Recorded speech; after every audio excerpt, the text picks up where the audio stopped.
ชีวิตกรรมกรรองจับผมจำประคายติดนะจีกองทั้งปรึกปลมแต่อดเขาอ้างอ่อยตอนเกไปเธอกายสไลบนตุกชมเสแต่เธอไม่บ้านลุยอังกุยหบน้ำมวยอ่อยบัดตุกขนมจัดเกมือมาเศร้าจมออทักชมจำไล่เชียงเกมันได้เคยเนี่ยปีบะมาอังกุยยำไอเตแต่ชมอดควอลเตสำคัญกระแปกชมใจ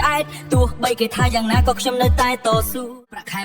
160ประกลางมองประมวยจับดามเธอกายุคลามองประใบบันเจงปีเธอกาไปอดเขาอ้างมันตอนเกก็สไลท่าเอาខ្ញុំក៏សេតអង្គុយពួនហូបនំគេមើលមកខ្ញុំគេសើចចំអមិនដែលឃើញអ្នកសេតទៅហូបនំនោះទេតែខ្ញុំអត់ខ្វល់ទេសំខាន់ក្រពះខ្ញុំឆ្អែតផ្សែងក្តៅហុយហុយពេញរោងចក្រធំខ្ញុំអត់ខោអាវអត់តន់គេថាឲ្យខ្ញុំក៏សេតក៏រត់ទៅហូបនំដើម្បីបានប្រាក់ខែ160ធ្វើការចង់ងាប់តែចិត្តនៅស៊ូ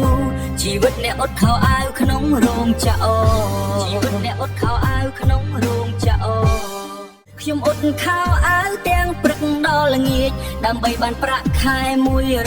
160ធ្វើការចង់ងាប់តែចិត្តនៅស៊ូនឹកដល់គ្រួសារ Esperanza ជីវិតទោះហត់យ៉ាងណាក៏មិនបោះបង់ជីវិតអ្នកអត់ខោអាវក្នុងរោងចក្រជីវិតអ្នកអត់ខោអាវក្នុងរោង